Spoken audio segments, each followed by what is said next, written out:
सभी आदरणीय महानुभाव, साथियों, वेंकैया जी को मेरी तरफ से भी शुभकामनाएं।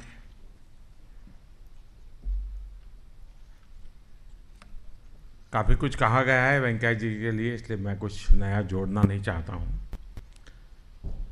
और जो हमारे इस चुनाव में हमारी मदद कर रहे हैं, ऐसे सभी साथी दल के लोग भी आ गए हैं भोजन का कार्यक्रम के लिए, तो उनको भी ज़्यादा इंतज़ार कराना अच्छा नहीं लग रहा है। तो हमें इसको जल्दी पूरा करके निकल जाना चाहिए वहाँ सबके साथ।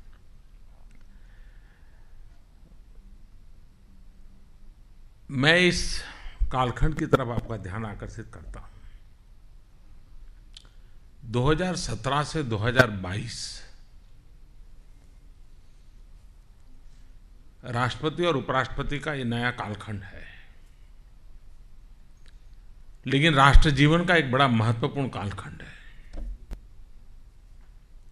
और मैं भली भांति इसको देख पाता हूँ। 42 to 47 देश में एक बड़ा चमत्कारिक बदलाव आया था जिसने आजादी दिलाई थी। मैं 17 to 22 उस रूप में देखता हूँ। और एक ऐसे समय में एक समान विचारों से पले बढ़े, समान संस्कारों से पले बढ़े राष्ट्रपति हो, उपराष्ट्रपति हो, पार्लियामेंट के स्पीकर हो, या हम सब लोग जो हैं जिनको ये दायित्व मिला है, हम एक ही कुनबे के, एक ही परंपरा से पले बड़े लोग हैं। ऐसा अवसर आजादी के बाद शायद पहली बार आया है।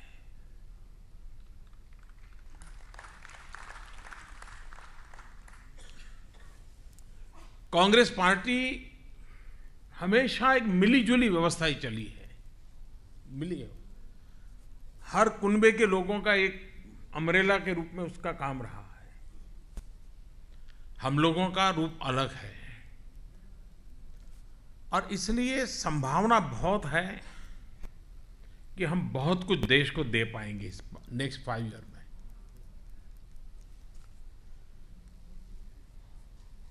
हमारे देश के संसद में की गतिविधियों की बड़ी आलोचना हो रही है। वेंकैया जी के सामने कई सारे सुझाव होंगे, विचार होंगे,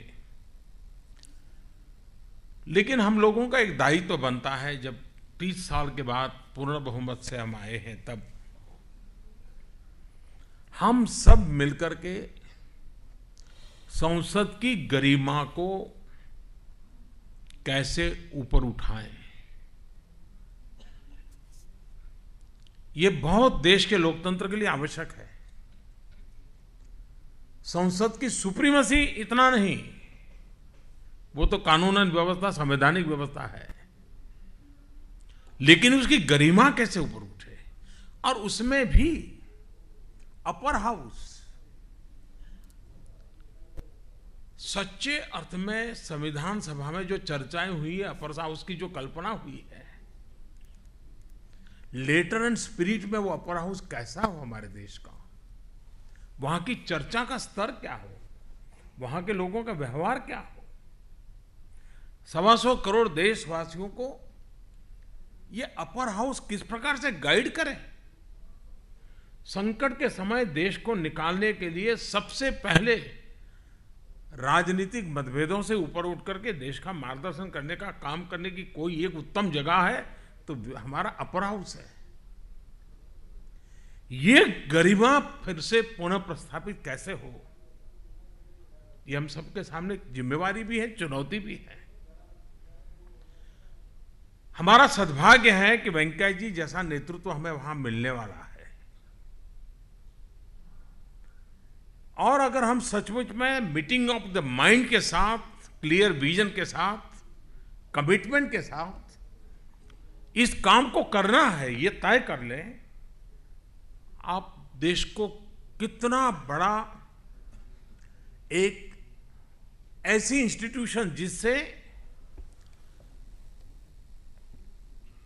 कभी कभी राजनीति के प्रति, राजनेताओं के प्रति एक निराशा का जो दौर आ पड़ता है कभी कभी देश में, जो देश का बहुत नुकसान करता है, उसमें से देश को बाहर निकालने की एक जगह है ये।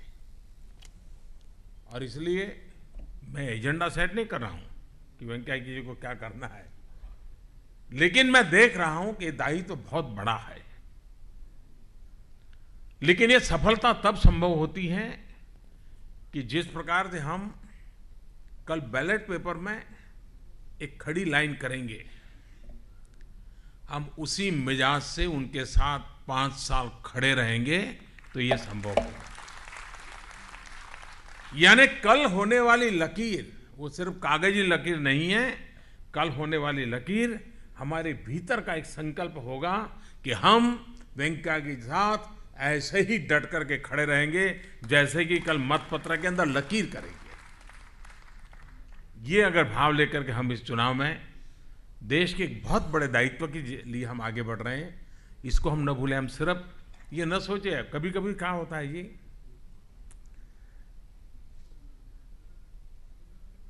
ज्यादातर आपने देखा होगा कि बेटी जब बहू बनती है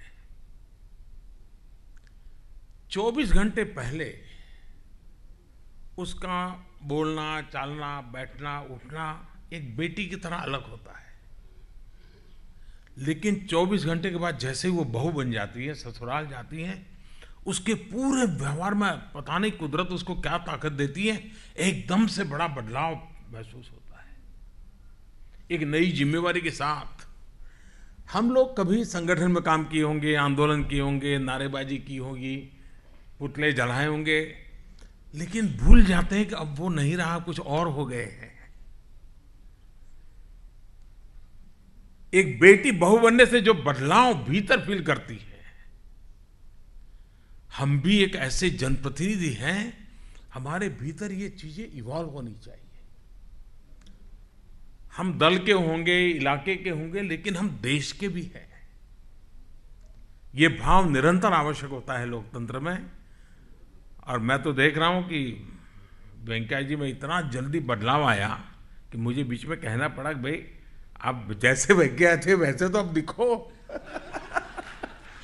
वो ऐसे चलना शुरू कर दिए थे। लेकिन वो हफ्ते 10 दिन में ठीक हो जाएगा।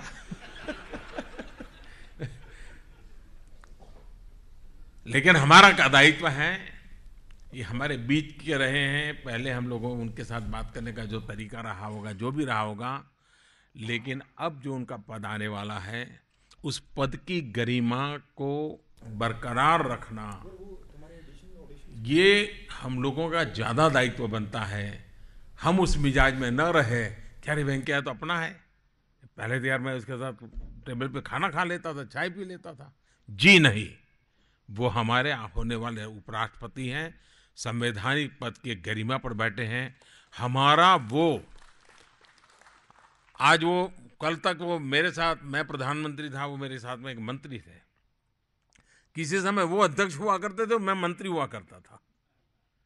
तो ये बदलाव होने के बाद भी हम लोगों को उस पद गरिमा को रिस्पेक्ट बनाए रखना, ये हम लोगों को सीखना पड़ता है जी, वरना कभी बड़ा मुश्किल हो जाता है। मैं चाहूँगा कि हम इन चीज़ों को करेंगे और वेंकैया जी की सफलता ही हम सबकी सफलता है।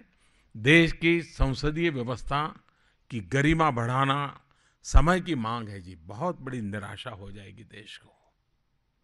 सरकार सिर्फ अच्छे काम करे इतने से इनफ नहीं है। संसदीय व्यवस्था, संसदीय गरिमा, संसदीय आचरण, ये चीज़ों का बहुत महत्व है और इसमें वेंकैया जी की भूमिका बहुत बड़ा रोल प्ले करेगी, मुझे विश्वास है। हम इसको लेकर के आगे बढ़े। आपको सबको बहुत शुभकामनाएं, वेंकैया जी को बहुत शुभकामनाएं। और मैं उनको विश्वास दिलाता हूं कि सरकार के मुखिया के नाते, व्यक्तिगत रूप से मेरी तरफ से भी, आप भी मन से यही रखिए कि आप उपराष्ट्रपति हैं। ये आपको मन में लाना पड़ेगा। और उसी तरह हमें गाइड कीजिए, हम लोगों को संभालिए भी और चलाइए भी। धन्यवाद।